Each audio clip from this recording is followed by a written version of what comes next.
Assalamualaikum warahmatullahi wabarakatuh.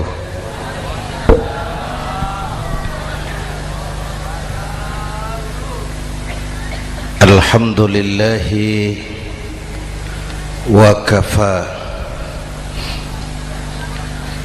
wassalatu wassalamu ala sayyidina Muhammadin al-Mustafa wa ala alihi wa ashabihi ahli sidqi wal wafa, amma ba'd.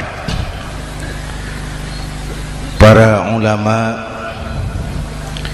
para habaib, para masyayikh yang saya muliakan, yang terhormat Bapak Kapolres dan Bapak Dandim, Sahibul Bait, segenap keluarga besar Pondok Pesantren Raudhatul Muta'allimin Al-Aziziyah, bapak-bapak, ibu-ibu, hadirin hadirat ma'asyiral muslimin yang saya cintai.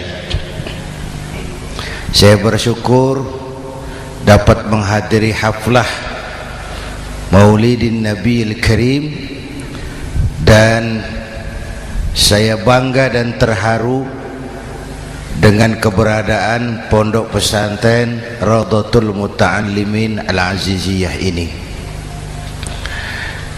Sekarang ini banyak orang bisa memberi contoh,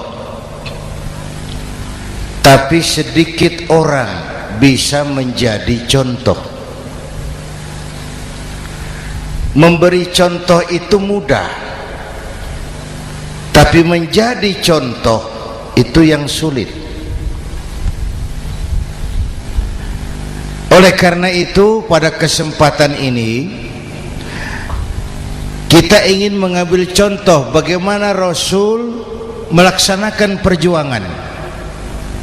Apa modal utamanya? Saya sampaikan 3 sajalah, mudah-mudahan selesai 10 menit. Yang pertama, modal utama perjuangan baginda Rasul adalah akhlakul karimah. Memperbaiki akhlak dengan akhlak. Oleh karena itu, surah Madu sudah selesai. Dari dan ke Madura jadi lebih mudah. Bahkan Madura akan jadi daerah industri. Tetapi yang kita ingin, Madura tetaplah Madura. Akhlak tidak boleh berubah. Zaman boleh berubah, akhlak tidak. Masa boleh berganti, tapi keyakinan tidak boleh mati. Nah, soalnya adalah kepada siapa kita harus berakhlak. Kita itu kan harus berakhlak kepada dua. Kita harus berakhlak pertama kepada Allah. Ini yang terpenting. 13 tahun Rasul berjuang di Mekah hanya memperbaiki akhlak kepada Allah, menanamkan tauhid, meluruskan akidah, membangun keyakinan. 13 tahun di Mekah itu, dengan perhitungan kalau fondasi kuat, bangunan aman. Kalau fondasi melenceng, bangunan bengkok. Kalau fondasi rapuh, bangunan runtuh. Bangunan bagaimana fondasinya, orang hidup bagaimana imannya. Kekuasaan dan jabatan baru ada manfaatnya kalau dipegang tangan orang beriman. Kalau tidak, yang muncul Fir'aun. Harta baru terasa manfaatnya kalau dipegang tangan orang beriman. Itulah sebabnya bangsa kita ini bukan cuma perlu orang pintar, kita perlu orang benar. Bahkan di masyarakat lebih baik benar tidak terlalu pintar ketimbang pintar tapi tidak benar.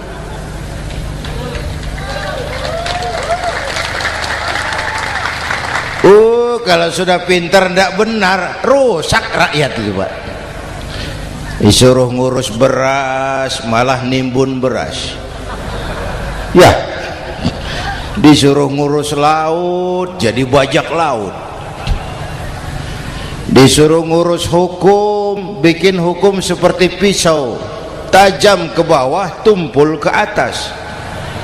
Kalau yang kecil salah, hukum cepat-cepat ditegakkan. Yang besar salah, diam pura-pura tidak mengerti.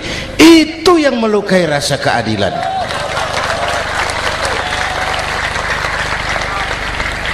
Mulai dari akhlak kepada Allah. Bagaimana cara berakhlak kepada Allah? Caranya dua. Pertama, jangan menyekutukannya dengan sesuatu pun. Yang kedua, jangan menyembah kecuali hanya kepadanya. Itu akhlak kepada Allah. Konsisten, disiplin. Saya bersaksi tiada Tuhan selain Allah, maka saya tidak akan menyembah kecuali hanya kepada Allah. Saya tidak akan takut kecuali hanya kepada Allah. Saya tidak akan minta tolong kecuali hanya kepada Allah. Saya tidak akan melarikan persoalan kecuali hanya kepada Allah. Saya bersaksi Nabi Muhammad utusan Allah, Nabi terakhir. Tidak ada Nabi sesudah Nabi Muhammad. Harga mati, titik. Disiplin. Ada yang mengaku jadi Nabi, wajib tidak percaya. Disiplin. Sekarang ini kan bangsa kita disiplinnya lemah. Korupsi agak sulit diberantas karena pejabat kita takut atasan tapi nggak takut Tuhan.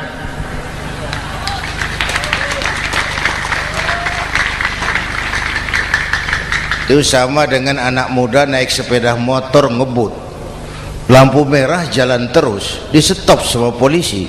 Prit, iya Pak. Minggir, siap. SIM, ada Pak.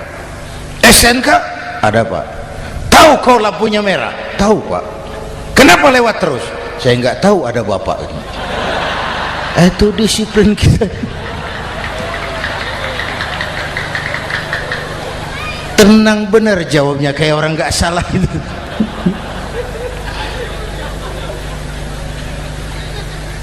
Iman. Apalagi belakangan ini saya sering bilang gini Pak, ini humor tapi agak tasawuf. Orang yang paling tenang hidupnya itu tukang parkir. Coba lihat tukang parkir, walaupun mobil banyak, mereknya bagus-bagus, tidak pernah sombong. Tenang ini, tenang. Nanti mobil pergi satu demi satu, habis sama sekali, dia tidak sedih. Tenang. Mobil banyak tidak sombong, mobil habis tidak sedih. Apa rahasianya? Ternyata, nih tasawufnya di sini. Tukang parkir tidak merasa memiliki, tapi merasa dititipi. Wah, itu. Siapa saja yang merasa memiliki, bersiaplah kehilangan, dan itu menyakitkan. Tapi kalau merasa dititipi, jabatan, harta, anak, istri, semua titipan, hiduplah seperti tukang parkir. Pertama, titipan tidak boleh bikin kita sombong. Dititipi kok sombong, ndak pantas ya. Pak Zainuddin titip mobil ya, silakan. Yang punya mobil pergi, saya petatang peteteng. Ndak pantas dititipi kok sombong. Ada orang dititipi jabatan oleh Allah sombong, dititipi sombong. Ada enggak pejabat sombong? Ada, namanya Fir'aun. Tuh pejabat-pejabat sombong anak buah Fir'aun semua.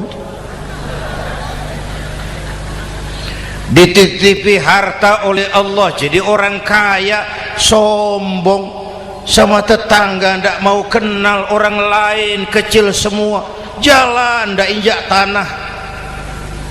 kuntilanak. Yang kedua penting, titipan harus dijaga baik-baik.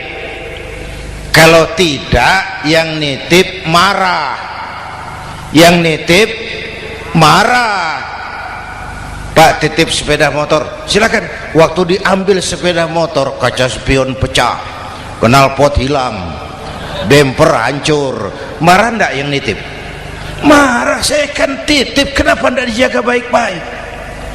Dititipi harta oleh Allah jadi orang kaya supaya bangun pesantren, bela yatim, santuni yang lemah. Pelitnya 17 setan. Yang nitip marah. Dititipi jabatan oleh Allah isinya korupsi saja, yang nitip marah. Nah, saya mau kasih lihat sekarang. Allah titip Indonesia. Allah titip Indonesia. Hai rakyat, ini Indonesia, aku titip, kata Allah. Sebentar, ada meja mau naik. Silakan Mas. Iklan. Ya, terima kasih. Jangan disangka kalau disediakan air teh pidatonya jadi lama. Dekorasi ini kok. Sampai mana tadi? Hai rakyat, ini Indonesia, aku titip, kata Allah. Ini negara besar dan kaya. Titipan ini ditebus dengan keringat, air mata, darah, dan nyawa. Ini bedanya. Malaysia memang merdeka tapi diberi Inggris. Singapura merdeka diberi Inggris. Indonesia merdeka, keringat, air mata, darah, dan nyawa. Ini negara aku titip, kata Allah. Ini negara besar dan kaya. Buminya subur. Di atas perut buminya segala tanaman hidup. Di bawah perut buminya ada gas, minyak, batu bara. Lautnya kaya, hutannya kaya. Kekayaan negeri ini harus digunakan bagi sebesar-besar kemakmuran rakyat. Itu amanat konstitusi. Disalahgunakan, dikorupsi, yang nitip marah. Yang nitip marah. Kalau dia marah, dia suruh makhluknya yang lain negur. Siapa? Merapi, Bromo, anak Krakatau. Itu Merapi demo, Pak. Kalau kita rakyat demo, anak buahnya Pak Danres turun. Tapi kalau Merapi demo, siapa yang mau ngatasi? Mbah Marijan. Selesai. Sekarang Mbah Marijan sudah kumpul sama Mbah Surip di alam barzah, dia sudah ketemu dia. Kata Mbah Surip, tenang Mbah Marijan, tak gendong, aman sudah. Aman sudah. Saya mau bilang Merapi itu makhluk, Krakatau itu makhluk, Bromo itu makhluk. Tidak mungkin makhluk bergerak dengan sendirinya, pastilah ada yang menggerakkan. Maka baik-baiklah sama yang bikin angin supaya bertiupnya sesuai keperluan. Baik-baik dengan yang bikin air supaya datangnya sesuai kebutuhan. Baik-baik sama yang bikin gunung supaya meletusnya pelan-pelan.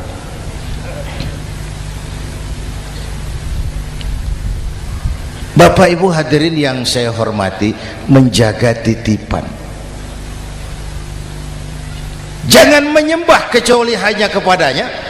Jangan menyekutukannya dengan sesuatu pun. Ayo, saya ngobrol kita. Bapak Ibu hadirin yang hadir di sini ini, kita ini semua hamba Allah apa bukan? Hamba Allah. Kata siapa? Kata kita. Kalau kata kita, namanya ngaku. Ngaku itu boleh dan murah. Apa diakui? Kita belum tahu. Ya, kan baru kata kita itu. Dan tidak otomatis kalau kita bilang saya ini hambamu ya Allah, lalu Allah jawab iya ya. Tidak, wong itu kan kata kita.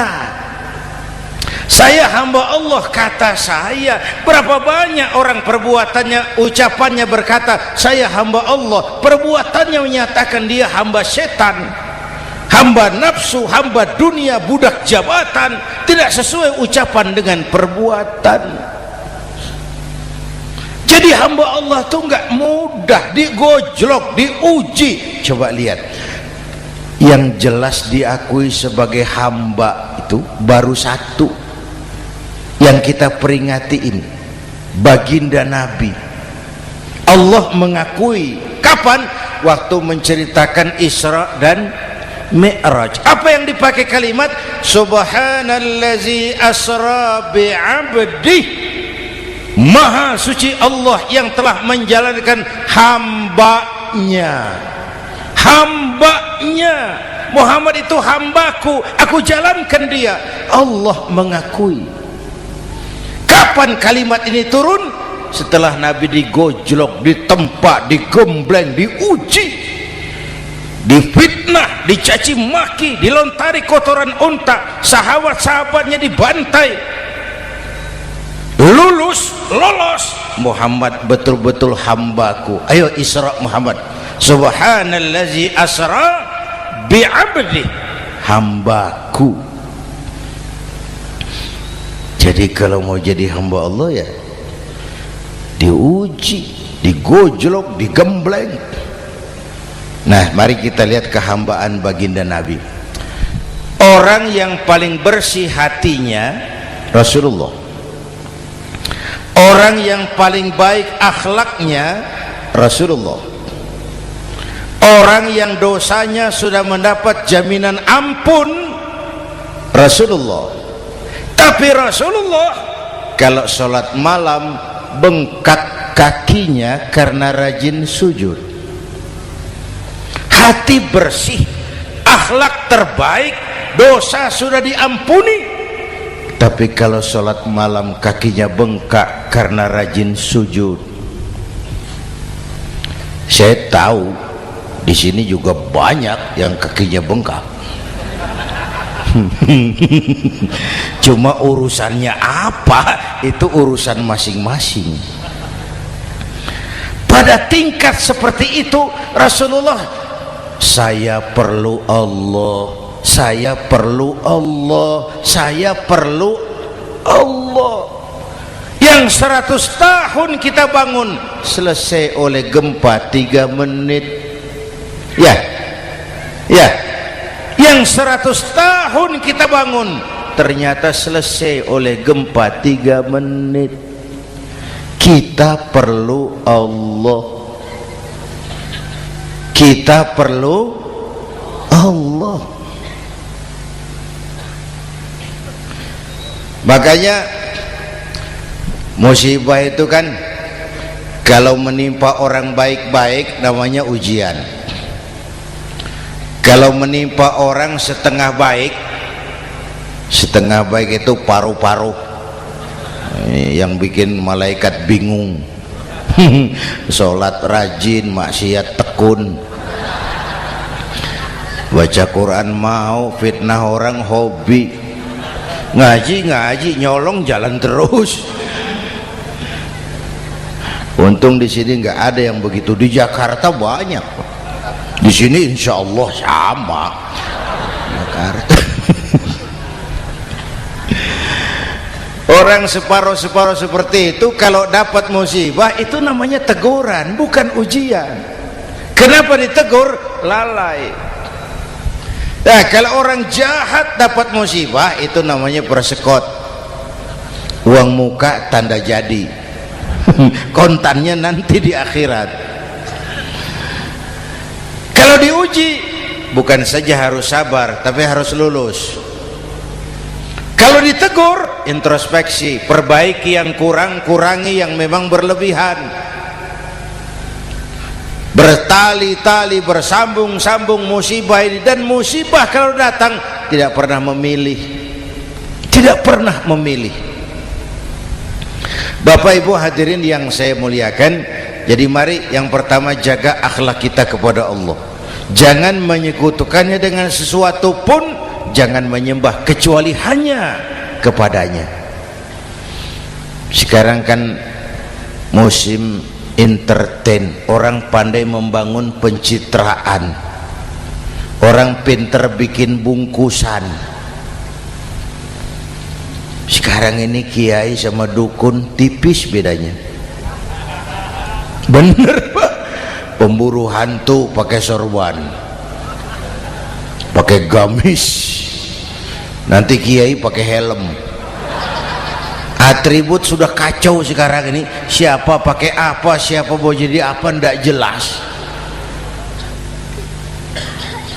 Sementara masyarakat kita memang agak kutil, kurang teliti, cepat heran, gampang kagum. Pernah terjadi suatu saat tabrakan di jalan, keras sekali, korban jatuh berlumur darah, dikerubungi orang banyak. Datang wartawan mau ambil gambar dari dekat, sulit, banyak sekali orang ngerubung. Dia cari akal, tolong saya dikasih jalan ke dekat korban. Orang menoleh semua. Saudara siapa? Saya bapaknya korban, katanya. Dia mengaku bapaknya korban. Ya orang minggir semua. Minggir, ada bapaknya korban. Orang minggir semua, dia maju ke depan korban. Sampai di depan korban pucat mukanya itu wartawan.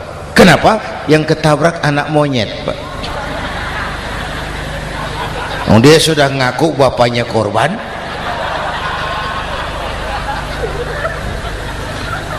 Ini cerita pendek tapi pesannya dalam. Kalau belum kenal benar jangan cepat-cepat ngakui. Ya, rakyat harus cerdas sekarang ini. Emas pasti kuning, benar itu? Apa semua yang kuning pasti emas? Udah cerdas lah itu, udah cerdas lah itu. Hati-hati, ini zaman pencitraan. Orang pandai bikin bungkusan. Oleh karena itu kita juga harus punya filter supaya tidak hanyut oleh kedangkalan-kedangkalan pencitraan itu. Satu itu akhlak kepada Allah. Yang kedua, kepada siapa kita berakhlak? Kepada sesama manusia. Kepada sesama manusia itu siapa? Pertama, sesama muslim. Malam ini saya hadir di sini, saya tidak merasa tamu. Saya hanya keluarga di tengah keluarganya. Bahwa saya lahir di Jakarta itu sih kebetulan, saya nggak pesan. Yang kita tidak pesan jangan diributkan, kita nggak pesan. Warna kulit seperti ini kita nggak pesan. Dari suku apa lahir kita nggak pesan. Potongan seperti ini kita nggak pesan. Islam membebaskan manusia dari ras diskriminasi. Pada waktu yang bersamaan Islam mengangkat harkat, derajat, martabat kaum wanita. Ini kasihan dari tadi nggak diajak ngomong nih. Pada waktu yang bersamaan Islam mengangkat harkat, derajat, martabat kaum wanita. Ibu-ibu mestinya lebih terima kasih sama Rasulullah. Sebelum Rasulullah datang, nasib perempuan menyedihkan, dilecehkan, harganya murah. Sebelum Rasulullah datang, murah. Sebelum Rasulullah datang, murah. Coba lihat wanita sebelum Islam, sedih, dilahirkan hanya untuk melahirkan. Alat pemuas nafsu. Kalaupun berperan, peranannya cuma segitiga. Dapur, sumur, kasur. Kasur, sumur, dapur. putar-putar di situ saja, tidak usah di Arab, dunia, di Jawa. Raja-raja Jawa sebelum kenal Islam seenaknya ngumpuli perempuan kan, selirnya yang 30, 50. Sultan-sultan di Turki piara harem ratusan orang perempuan. Kaisar terakhir dinasti Ming Cina bangun istana 1000 kamar, istrinya 1000. Innalillahi wa inna. Itu saya coba pikir, raja kalau istrinya 1000, kapan pakai kolor itu raja?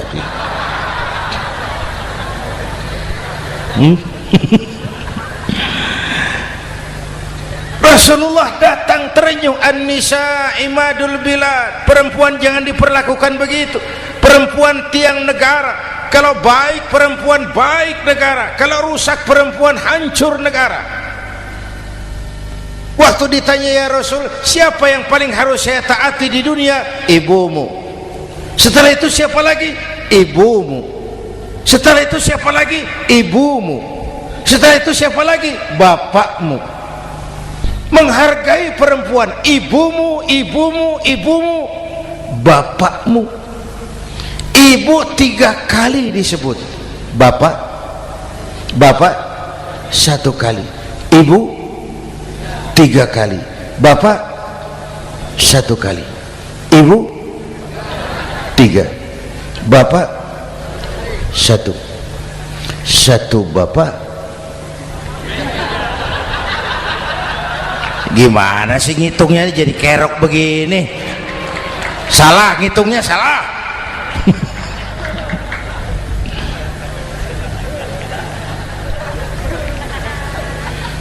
Lalu dicairkan kehidupan kemasyarakatan di masjid. Masya Allah, masjid itu pendidikan demokrasi betul. Pertama, siapapun masuk masjid copot sandal, buka sepatu. Benar itu? Ini masyarakat yang mau kita bangun. Tidak ada warga negara kelas 1, semua sama. Lurah masuk masjid buka sepatu, rah. Camat masuk masjid buka sepatu, mat. Gubernur masuk masjid buka sepatu, Nur. Nikmatnya masyarakat masjid, nikmatnya masyarakat masjid. Coba binatang saja harganya tidak sama toh. Sapi yang mahal yang gemuk, betul? Karena harga sapi pada dagingnya, makin gemuk sapi makin mahal harganya. Tapi ada burung perkutut lebih mahal dari sapi, padahal dagingnya sedikit, betul. Kenapa harganya lebih mahal dari sapi? Harga perkutut suaranya. Di mana harga manusia yang paling gemuk? Silahkan bersaing dengan sapi. maaf.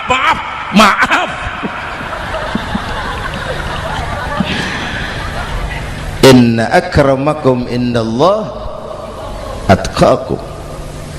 Masyarakat masjid sudah copot sandal, buka sepatu, sudah masuk ke dalam sholat berjamaah. Kalau sudah ke dalam sholat berjamaah, tidak pernah kita usil dari mana orang datang, yang penting kemana dia menghadap. Itu masyarakat masjid.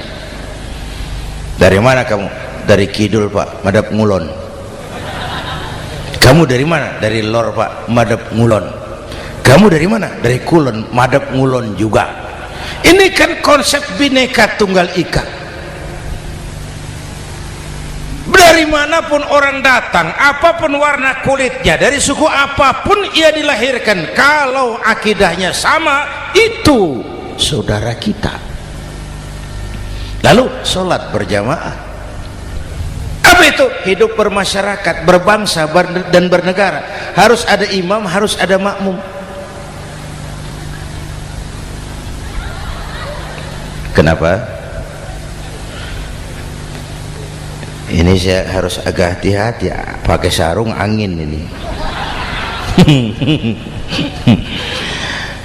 Apa tadi ngomong apa saya? Salat berjamaah, bermasyarakat, berbangsa dan bernegara.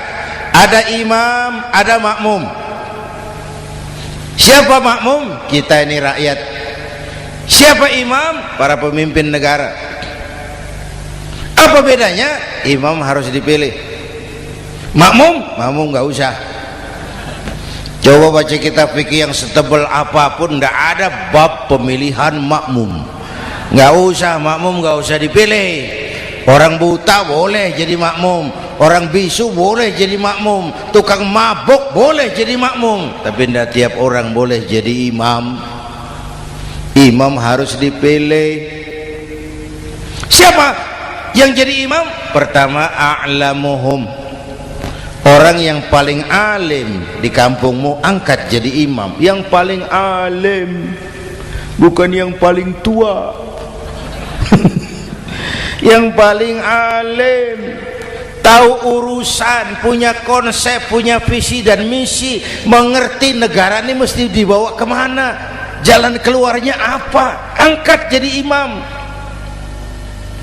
Pak, ada dua orang Pak, alimnya sama, yang mana yang dipilih?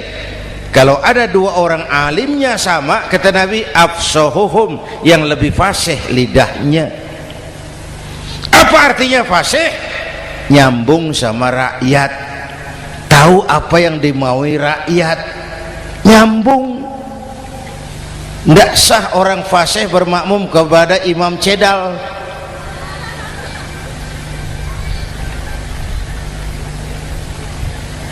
Kenapa Bu? Nyambung. Capek kalau punya imam gak nyambung sama makmum.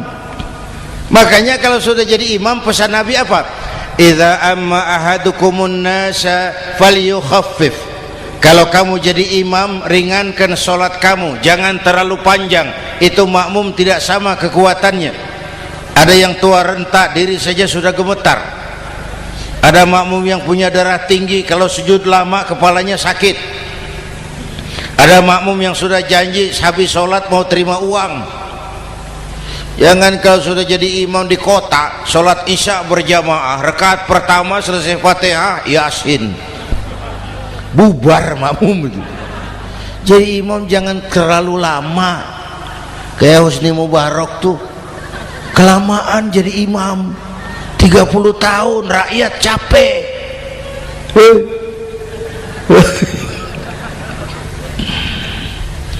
Bapak Ibu hadirin yang saya hormati, nah masyarakat Islam ini loyal, taat, setia. Kapan? Kalau imamnya benar. Imam takbir, makmum takbir, imam ruku', makmum ruku', imam i'tidal, makmum i'tidal, imam sujud, makmum sujud. Tapi masyarakat Islam tidak buta. Imam keliru, makmum wajib menegur. Ya, bagaimana negurnya? Mestinya ruku', imam sujud. Wah, keliru ini. Subhanallah, kan gitu. Itu aturan main. Tidak boleh imam keliru, makmum emosi, main pegang, mam, hoi salah, hoi, kacau sholat.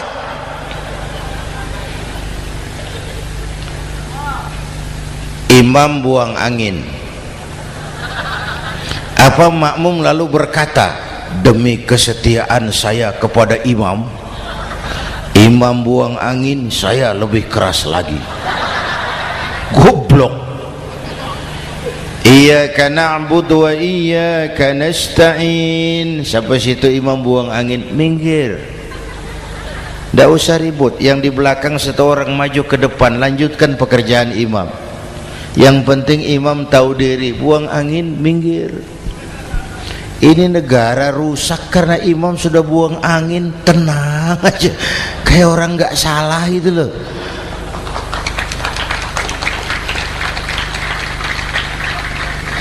Selesai sholat dikasih tahu, imam tadi buang angin ya sedikit. Apa kalau nggak sedikit lalu nggak rusak sholat itu? Nah, dalam berjaga akhlak kepada sesama, ayo kita jaga kesatuan, persatuan, kerukunan, kekompakan.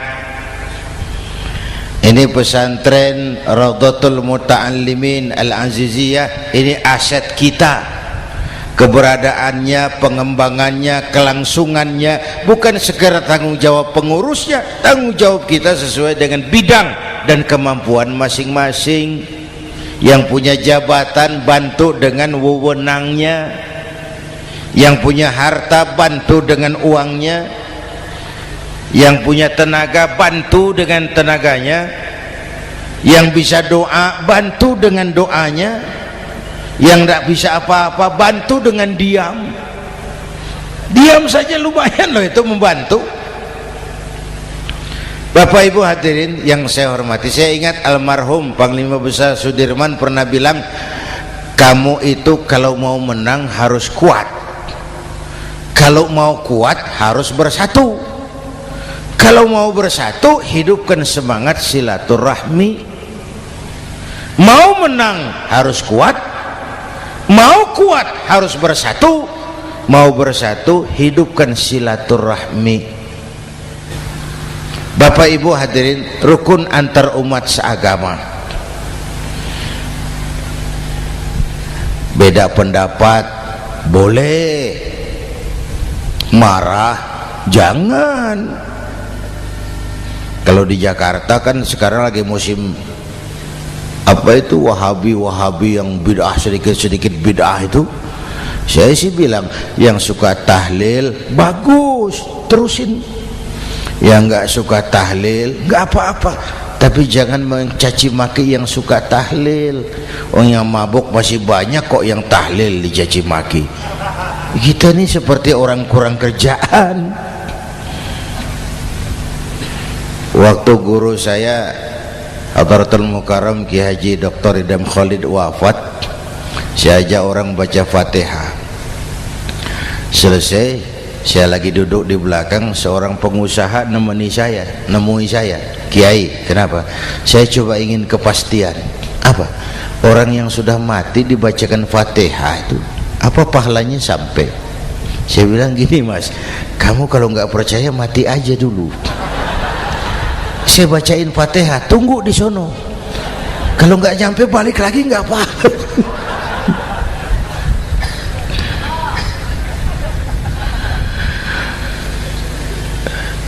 Depan rumah saya itu ada masjid, Pak, pakai beduk seperti itu. Ada teman saya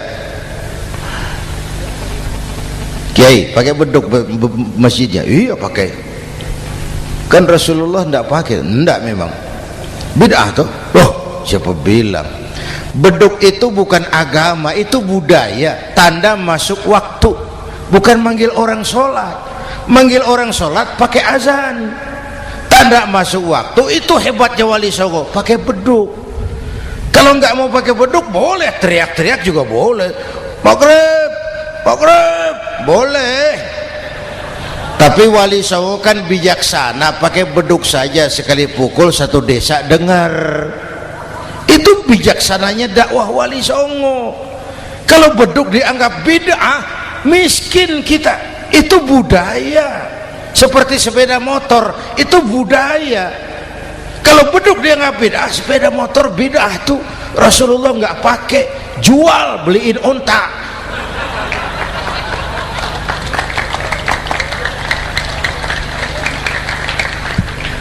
Ayo cari persamaan, jangan memperbesar perbedaan.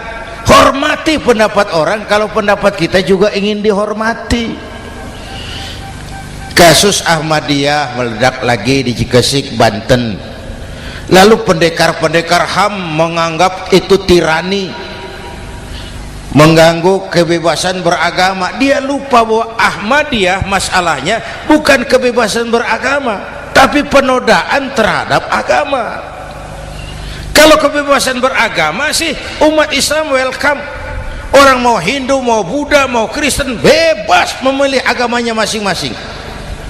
Tapi ini kan Ahmadiyah lain, ngakunya Islam tapi ada nabi lagi sesudah Nabi Muhammad, namanya Mirza Ghulam Ahmad, asal dari India. Saudara hadirin yang saya hormati, ini yang prinsip penodaan terhadap agama. Kalau nggak ngaku Islam nggak masalah. Supaya mau aman caranya cuma dua, Ahmadiyah jadi agama sendiri. Karena Karena Malaysia sudah melarang, Brunei sudah, Rabitoh Alam Islami menyatakan aliran sesat, Saudi Arabia melarang pengikut Ahmadiyah pergi bikin haji, udah dianggap non muslim. Cuma memang pemerintah kita nggak tegas. Kalau dari dulu dinyatakan dilarang, nggak akan ada lagi kasus-kasus seperti itu.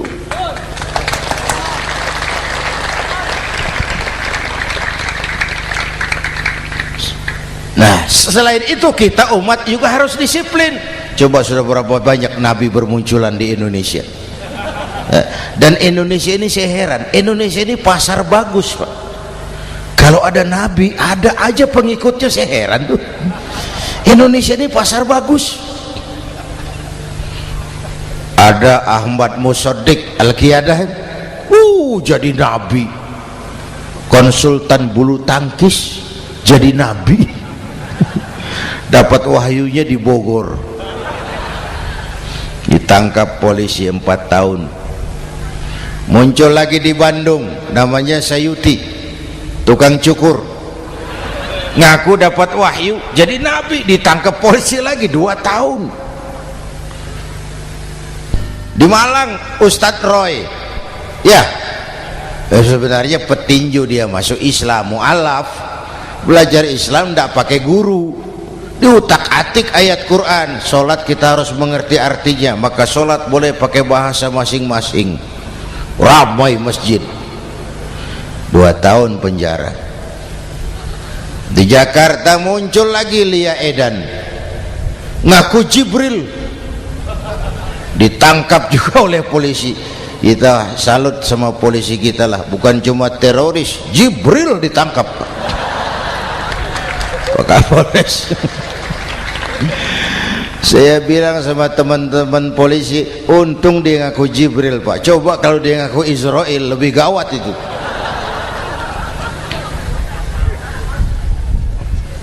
Yang parah, antara Cirebon Losari, dia perbatasan Jawa Tengah Jawa Barat, pernah muncul agama baru namanya agama Jasun, agama Jawa Sunda, agama Jasun Jawa Sunda. Yang jadi nabi Tugimin. La haula wala quwata. Saya bilang ini jangan jadi nabi, jadi kiai juga nggak angker ini. Al Mukarram Bapak Kiai Tugimin, nggak enak. Yang lebih ndak enak selawatannya loh itu. Kalau kita kan tadi nikmat tuh, ya Habibi ya Muhammad, nikmat rasanya itu. Coba ganti sama yang tadi, wah enggak, ya Habibi ya Tugimin, enggak enak itu, Pak. Jadi umat Islam itu sangat menghormati orang lain agama. Soal agama orang lain, lakum dinukum, awas hati-hati kalimatnya. Kita menghormati orang lain agama. Soal agama orang lain, lakum dinukum. Kita memang yakin cuma Islam agama yang benar, tapi bukan berarti kita boleh menghina agama orang lain. Kenapa? Kalau agama kita yang dihina, kita kan sakit hati. Orang lain sama dong. Itu sebabnya Allah berpesan, jangan kau caci maki Tuhan mereka, karena mereka akan balas mencaci maki Tuhanmu. Dan itu artinya mencaci maki aku, kata Allah. Jelas ini? Jelas? Justru karena umat Islam mayoritas di Indonesia, maka kerukunan antar umat beragama terjaga dengan baik. Kalau umat Islam mau main kasar, mau main kayu, mau main keras, umat Islam ini 85%, yang lain pasti selesai. Saya jamin selesai. Tapi kan tidak. Kita sadar betul ini negara Pancasila. Kita sadar betul bahwa kita harus menghargai orang lain agama, menjaga kerukunan, rukun antar umat beragama. Yang ketiga, rukun antar umat beragama dengan pemerintah. Dulu kiai saya bilang, sultanun zulum khairum min fitnatin tadum. Pemerintah yang jelek pun sebenarnya masih lebih lumayan ketimbang tidak ada pemerintahan, kalau itu ukurannya. Coba umpama nanti Pak SBY sudah terlalu pusing, lalu pengumuman jam 000, seluruh rakyat Republik Indonesia saya umumkan mulai malam ini tepat jam 000 pemerintah bubar. Ayo bayangkan seperti apa kita tanpa pemerintah. Hukum rimba, yang kuat menekan yang lemah, yang kaya merampok yang miskin. Rumah saudara dirampok, lapor ke polisi, kata Kapolres, maaf polisi baru bubar. Hak asasi diinjak-injak, lapor ke pengadilan, pengadilan bubar. Masih ada pemerintah saja yang kuat suka menekan yang lemah, apalagi kalau tidak ada pemerintah. Karena itu ulama dan umara dua pilar utama. Kalau kuat keduanya, kuatlah masyarakat. Kalau rapuh keduanya, maka rapuhlah juga masyarakat. Bapak Ibu hadirin yang saya hormati, ini yang kedua, kita harus berakhlak kepada sesama. Yang ketiga, kepada siapa kita harus berakhlak? Kenapa? Iya, saya cuma lihat jam. Yang ketiga, kepada siapa kita harus berakhlak? Kita ini harus berakhlak kepada makhluk Allah yang lain di luar manusia. Kepada air kita harus berakhlak loh Pak. Saya dulu remaja ngaji fikih, kiai ngajar makruh buang air kecil di tanah yang berlubang. Saya protes, kenapa makruh kiai? Pertama, untuk kesehatan. Siapa tahu di lubang yang kau kencingi ada gas beracun. Kalau tidak kiai, kalau tidak maka artinya kau harus melindungi binatang yang ada di dalam lubang. Siapa tahu di lubang yang kamu kencingi ada semut sedang rapat membahas masalah Mesir. Apa dosanya lalu mati dikencingi? Ini namanya rahmatan li semut. Bapak Ibu hadirin yang saya hormati, ada hadis sederhana, fa iza zabahtum fa ahsinu zibhata. Kalau kamu menyembelih hewan, sembelihlah dengan cara yang terbaik. Jangan nyembelih ayam pakai pisau tumpul, itu namanya tidak berperi kebinatangan. Kepada ayam kita berakhlak, kepada pohon kita berakhlak, kepada air kita berakhlak. Kenapa sekarang alam tidak seramah dulu? Karena kita juga tidak ramah kepada alam. Kenapa sering terjadi banjir? Karena tempat air kita kurangi. Dia bingung mau kemana. Air nggak punya tempat. Akhirnya masuk ke rumah kita juga. Masuk dalam zoharul fasadu fil barri wal bahri bima kasabat aydin nas. Karena kita tidak berakhlak kepada lingkungan. Bapak Ibu hadirin yang saya hormati, jadi itu yang pertama, modal utama perjuangannya akhlakul karimah. Mau sukses, utamakan akhlak. Industrialisasi boleh terjadi di Madura, jalan berhotmik licin, oke. Listrik masuk desa, alhamdulillah. Tapi akhlak jangan berubah, akidah jangan goyah.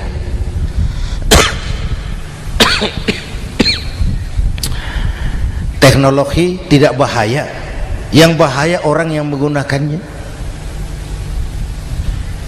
Wayang itu yang namanya cepot, itu bisa selawat badar kalau yang megang Anom Suroto. Cepot bisa selawat badar kalau yang megang Anom Suroto. Wayang bagaimana dalangnya, teknologi bagaimana orang yang menggunakannya. Satu. Yang kedua, yang kita contoh dari baginda Rasul, beliau itu sejak kecil tidak dimanjakan Pak. Lahir ke dunia tidak sempat melihat wajah bapak. Umur 6 tahun ditinggal ibu. Umur 9 tahun ngembala kambing. berniaga ke Syam. Syam itu Syria sekarang. Umur 9 tahun bisnis lintas negara dari Saudi ke Syria. Remaja tidak dimanjakan, kerja keras, peras keringat, banting tulang, tidak ada pekerjaan halal yang hina. Lahir pribadi yang tegar, mental yang tahan banting, manusia yang tidak cengeng karena sejak kecil ditempa oleh kesulitan. Jadi gini, orang itu kalau biasa susah, ketemu susah, ndak kaget Pak, mentalnya kuat. Saya santri biasa makan kangkung, datang ke rumah teman dikasih kangkung, loh makanan saya ini, dikasih daging ayam, nambah. Orang tuh kalau biasa susah enak. Saya santri biasa tidur di masjid, disuruh nginep di hotel, pules Pak. Tapi yang biasa tidur di hotel suruh nginep di masjid, encok. Hidup ini perjuangan, mau sukses harus berani susah. Jangan seperti dulu nih cerita santri. Ada santri beternak lebah, ambil madunya itu. Satu hari dia mau periksa sarang lebah, naik ke pohon pakai tangga, pakai sarung biasanya santri. Dia lupa ndak pakai celana dalam, naik pohon periksa, entah bagaimana terpegang sarang lebah itu, berhamburan lebahnya keluar, salah satu masuk ke sarungnya, tergigitlah Al-Mukarramnya itu. Dia menjerit, aduh, jatuh berguling ke bawah. Sudah lama jatuh, dia buka sarungnya, dia lihat bengkak. Karena bengkak kan jadi besar, senang juga dia. Dia berdoa, ya Allah, hilangkan sakitnya, biarlah bengkaknya.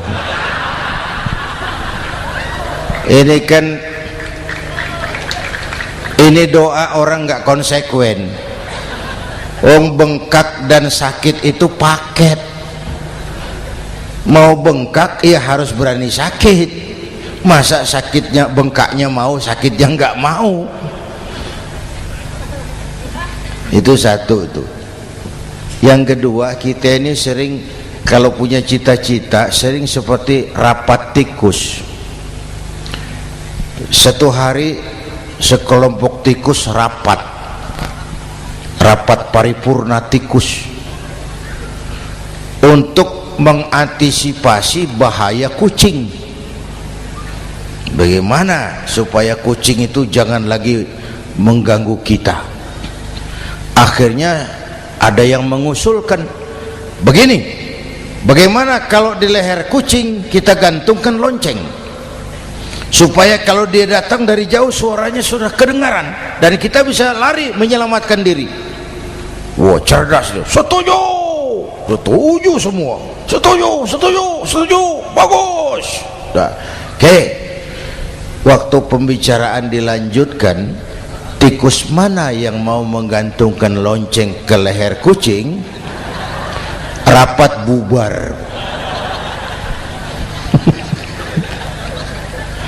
Setuju, akur. Iya. Waktu kerja selesai. Bapak Ibu hadirin yang saya hormati, terutama anak-anak saya, para santri, remaja, pemuda. Hidup ini persaingan. Bapakmu tamat SD nak, kau sarjana. Bapakmu cuma jadi RT nak, kau camat. Bapakmu tukang tabal ban, kau harus punya pabrik ban. Anak saya pertama dulu, saya titip mondok di Tebu Ireng. Tahun pertama pulang saya kontrol, sini kau, apa hasilmu setahun di pesantren? Dia sodorkan saya sebuah piagam penghargaan juara lomba pidato di pondoknya. Saya heran, ini anak di rumah jarang ngomong, kok bisa jadi juara pidato? Saya tanya, kamu bisa pidato, apa yang dipidatoin? Dia bilang, kan kaset ayah dihafalin gitu. Ya saya ketawa juga, waktu itu dia masih anak-anak. Baiklah, tapi apa cita-citamu? Saya kepengen seperti ayah. Wah, kau ini salah. Kalau aku ayahmu di matamu menurutmu hebat, mestinya kau 10, 100, 1000 kali lebih hebat dari orang-orang yang kau anggap hebat, karena tantanganmu akan lebih berat dari tantangan yang aku hadapi sekarang. Kalau kau sama dengan aku, kau ditinggalkan zaman karena kau tidak mampu menjawab tantangan zamanmu. Bapak Ibu hadirin yang saya hormati, persaingan tajam, tantangan makin berat. Oleh karena itu diperlukan semangat yang dicontohkan Nabi. Kerja keras, peras keringat, banting tulang. Tidak ada pekerjaan halal yang hina. Sejak kecil ditempa oleh kesulitan. Asal jangan seperti saya tadi ngobrol sama teman-teman, sekarang ini di negara kita banyak politisi miskin negarawan. Pejabat-pejabat kadang-kadang kalau ngelihat rakyat tuh komentarnya nggak berpihak kepada rakyat. Saya ingat waktu Mentawai dihantam gempa, Nias hancur, infrastruktur hancur, rumah rakyat luluh lantak. Ketua DPR Pak Marzuki Ali bilang, bagaimana itu rakyat? Ya itu resikonya punya rumah di pinggir laut. Waduh, ini bukan komentar pemimpin, rakyat lagi susah kok dibilang kayak gitu. Saya prihatin dengan ucapan kayak gitu. Waktu cabai 100.000, di sini berapa sekarang? Sama ya. Waktu cabai mahal, ada pejabat bilang rakyat suruh nanam cabai aja di halaman rumahnya. Ini kan nggak solutif dan nggak cerdas. Cabai naik, rakyat suruh nanam cabai. Nanti beras naik, rakyat suruh nanam padi. Yang saya khawatir kalau telur mahal, apa rakyat suruh betelur gitu? Ini kan nggak cerdas dan nggak solutif. Bapak Ibu hadirin yang saya hormati, apalagi tadi sudah saya bilang di awal, kita ini bangsa yang ditempa oleh kesulitan. Mau merdeka saja dengan keringat, air mata, darah dan nyawa. Kita tidak boleh cengeng menghadapi kesulitan ini. Tegar, tahan uji, tahan banting, dan seterusnya. Itu hal yang kedua. Yang ketiga, terakhir, Rasulullah itu sosok yang ibadahnya luar biasa. Tadi sudah saya jelaskan sebagian. Ibadahnya luar biasa. Ayo kita bantu keamanan negeri kita ini. Dengan apa? Istighfar. Wa ma kana Allahu mu'adzibahum wa hum yastaghfirun. Allah tidak akan turunkan bencana selagi di tengah mereka masih banyak orang-orang yang istighfar.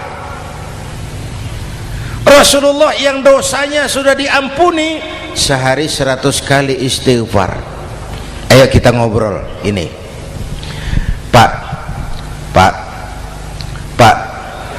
saya ini Zainuddin ini, kalau mengharap masuk surga dengan amal yang saya kerjakan sendiri, rasa-rasanya tipis harapan.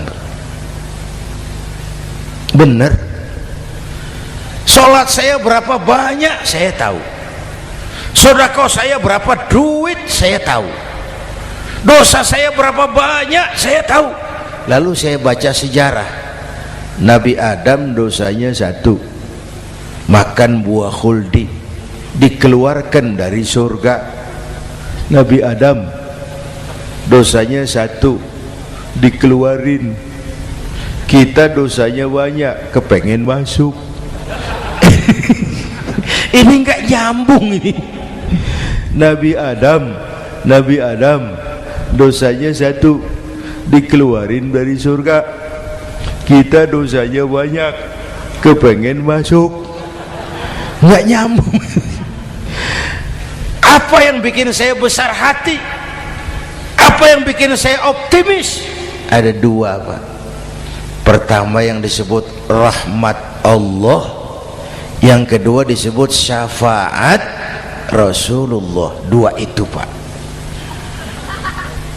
Oh, kalau kita ini insya Allah nanti sampai ke surga, amin, Amin. Kalau kita ini sampai ke surga Pak, saya jamin itu bukan karena amal kita, itu karena rahmatnya Allah. Ndaklah seberapa banyak sih amalan kita mau menggapai surga. Kalau bukan karena rahmatnya Allah, sulit sampai ke sana. Manusia, dosamu besar, tapi lihat rahmatku lebih besar. Manusia, salahmu banyak, tapi ampunanku lebih banyak. Kau nangis di hadapanku, aku senyum melihatmu. Kau berjalan menujuku, aku berlari menyambutmu. Istighfarnya sehari 100. Lalu ada hadis qudsi, inni la ahammu bi'adzabi ibadi. Kadang-kadang aku pengen turunkan azab, bencana kepada manusia, tapi ketika aku melihat 3 perkara, murkaku surut, bencana aku tarik kembali. Coba perhatikan hadis kursi ini. Allah mau marah hendak jadi, bencana ditarik, musibah diangkat. Kenapa? Ada yang meredam murka Allah. Allah enggak jadi marah. Siapa? Pertama, suyukhan rukka. Aku lihat orang-orang tua tengah malam sujud sambil berlinang air mata, nangis di hadapan Allah. Itu kita hutang jasa loh Pak sama orang-orang yang tengah malam sujud nangis di hadapan Allah. Lihat yang begitu Allah tidak jadi marah tuh. Saya tahu ini bapak-bapak ini, ibu-ibu kan suaminya sering bangun tengah malam ya Bu, kencing bikin bingung malaikat. Sudah mau ditulis tahajud, kencing doang. Kata malaikat, sialan, hampir salah tulis.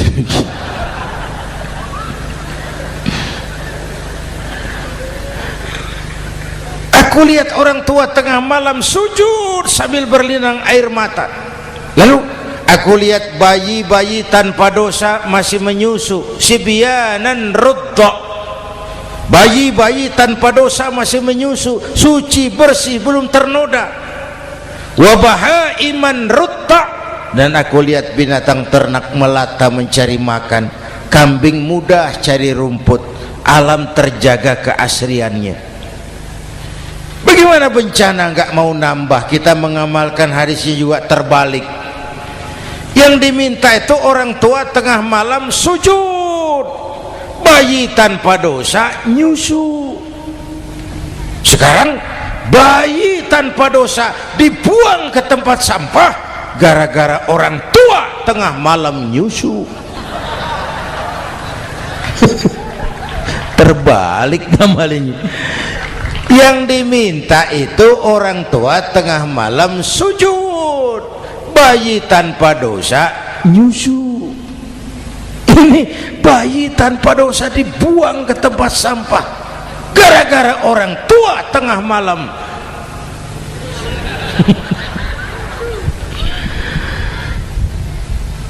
Bapak Ibu hadirin yang saya hormati, rahmat Allah kita perlu. Yang kedua, syafaat Rasulullah. Mari saya cerita syafaat sedikit.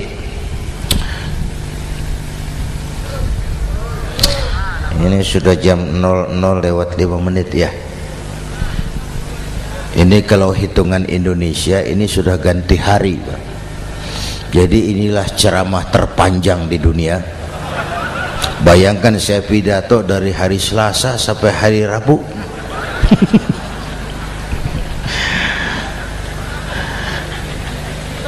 Syafaat, agak saya singkat ceritanya.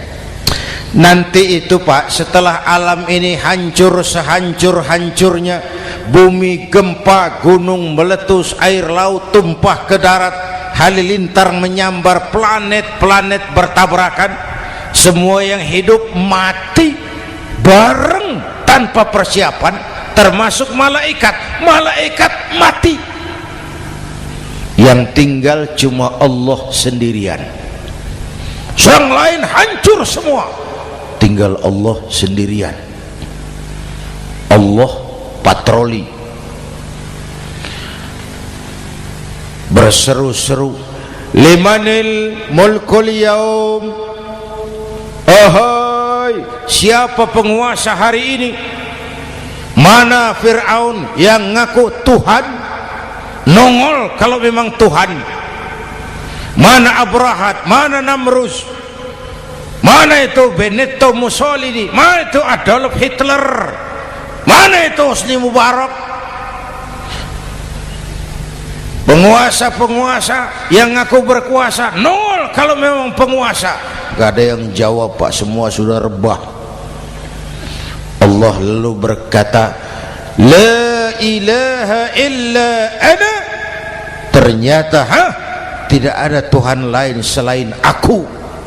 Allah sombong waktu itu. Kalau Allah sombong itu pantas. Hadis qudsi mengajarkan al-kibriya'u libasi, sombong itu pakaianku, kata Allah. Cuma aku yang pantas pakai. Kamu manusia nggak pantas pakai pakaianku, kebesaran. Pakaian Allah mau dipakai, sombong itu pakaian Allah, cuma Allah yang pantas pakai. Nanti itu yang pertama dihidupkan bukan kita, malaikat dihidupkan lebih dulu. Tiupan pertama, malaikat hidup semua, diatur panitia akhirat. Yang nyambut tamu siapa, yang pimpin marawis siapa. Malik, siap, sediakan neraka. Aku mau bakar itu bajingan tengik yang waktu di dunia nggak mau sujud, jauh dari ulama, tinggal di masyarakat jadi biang kerok, sama yatim kejam. Sediakan neraka. Baik. Ridwan, iya, sediakan surga. Aku mau balas hamba-hambaku yang waktu di dunia rajin sujud, dekat dan cinta kepada ulama, santun kepada yatim, suka menolong orang yang memerlukan pertolongan. Baik. Jibril, Mikail, iya, ke surga. Untuk apa ya Rabb? Ambil kendaraan bernama Buraq, turun ke alam, cari di mana kubur kekasihku Muhammad, bangunkan dari kuburnya, bawa ke surga. Turun Jibril dan Mikail, cari kubur Nabi. Alam sudah hancur-hancuran, jangan cari kuburan, cari bangkalan aja nggak ketemu. Bingung dua-dua. Jibril, sebelah mana kubur Nabi? Nggak tahu Mikail. Lalu dua-duanya sujud mohon pertolongan Allah. Dengan izin Allah terbuka kubur Nabi. Allahumma sholli alaihi wa ala alihi. Bangun dari tidur seperti orang bangun dari kubur seperti orang bangun tidur. Nabi mengusap mata, menoleh ke kanan Jibril, menoleh ke kiri Mikail. Lalu tanya, ayu yaumin hadza ya Jibril? Ini hari apa Jibril? Ini hari apa? Hadza ma wa'ada ar-Rahman. Ini hari yang dijanjikan Allah Muhammad. Ini kiamat. Kiamat Jibril? Kiamat. Jibril, kalau memang ini hari kiamat, aina ummati? Umat saya mana Jibril? Umat saya mana? Allah karim. Belum pernah saya lihat di dunia ada satu pemimpin yang begini besar cintanya kepada umatnya seperti baginda Rasul. Dari dunia sampai akhirat beliau cinta kita. Dari dunia sampai akhirat beliau bela kita. Bangun dari kubur, tahu hari sudah kiamat, yang pertama ditanya, aina ummati? Umat saya mana Jibril? Kita yang ditanya. Kalau saya yang pertama dibangkitkan dari kubur, lain pertanyaannya. Ini hari apa Jibril? Kiamat Zainuddin. Oh, bini saya mana Jibril? Nabi enggak tanya Khadijah wala Fatimah wala Aisyah, aina ummati? Umat saya mana Jibril? Umatmu? Iya, kau manusia pertama yang dibangunkan dari kubur. Yang lain masih dikubur. Oh. Lalu kita ke surga Muhammad. Perintah Allah, perintah Allah. Sampai di surga seperti orang tidak betah Nabi itu, resah, gelisah, mondar mandir, mukanya murung. Yang punya surga kan negur, Muhammad, labbaik ya Rabb. Tidak enak di surga ya? Enak. Kok kamu seperti orang nggak kerasan gitu loh, resah, gelisah? Kenapa? Saya teringat umat saya ya Allah. Umat saya bagaimana nasibnya? Iya, saya sudah enak di DPR. Salah. Saya sudah enak di surga, gaji cukup, kursi empuk, dapat mobil dinas. Umat saya yang waktu kampanye kepanasan itu gimana nasibnya?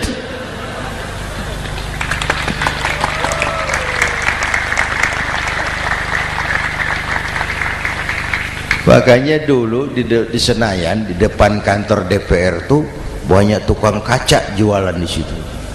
Saya bilang ini tukang kaca pintar dagangnya di situ. Pas, maksudnya supaya yang mau berkantor di situ ngaca dulu. Ya, wakil lurah pasti tidak lebih tinggi dari lurahnya. Wakil camat tidak lebih tinggi dari camatnya.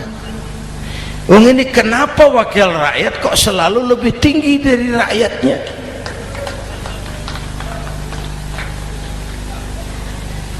Kan yang memberikan mandat kita rakyat. Kemerdekaan bertujuan mengantarkan rakyat ke gerbang kesejahteraan. Lalu rakyat mempercayai tugas itu kepada pemerintah dan wakilnya di DPR. Saya percayakan kamu mengantarkan rakyat ke gerbang kesejahteraan. Itu amanat Undang-Undang Dasar. Biasanya yang diantarkan sampainya lebih dulu biasanya. Yang diantar sampai lebih dulu, yang mengantar nyusul, namanya ngantar belakangan. Ini lebih cepat wakil rakyatnya makmur daripada rakyatnya. Yang mau ngantar makmurnya lebih dulu dari yang mau diantar. Yang diantar kelelerahan di jalanan, yang mengantar udah sampai. Jadi bagaimana Muhammad? Saya minta izin mau keluar, tengok saya punya umat. Oke, saya potong ceritanya. Saat manusia dibangkitkan dari kuburnya masing-masing, Masya Allah, Masya Allah, saya nggak sanggup bayangkan jumlah manusia yang hidup di muka bumi sekarang kan 6 miliar. Cina berdua, India 2,5 miliar. Cina 1,5 miliar, India 1 miliar rakyatnya. Berdua sudah 2,5 miliar. Itu kalau kencing bareng banjir besar. Bayangkan manusia dari awal sampai akhir berapa puluh miliar kumpul di padang mahsyar. Subhanallah. Sibuk, panik, bingung mau disidang di hadapan Allah. Sebagian kumpul di pojokan berunding, kita mau disidangi. Terus ayolah kita cari bantuan. Kemana? Adnan Buyung. Begini. Kita ini kan anak cucu Nabi Adam. Pantas dong kita minta tolong sama beliau. Yuk, setuju. Berangkat cari Nabi Adam. Ya Adam, anta abal bashar. Adam, tuan datuknya manusia. Kami cucu kamu, anak turunan kamu mau disidang. Tolong kami Adam, tolong. Kata Nabi Adam, Quraisy mas, rombongan Jawa aku naik mumet lagi sama Nabi Nuh saja. Nuh bilang tidak bisa, saya juga punya masalah, pernah minta obat ditenggelamkan. Ibrahim barangkali. Semua Nabi hand up, angkat tangan.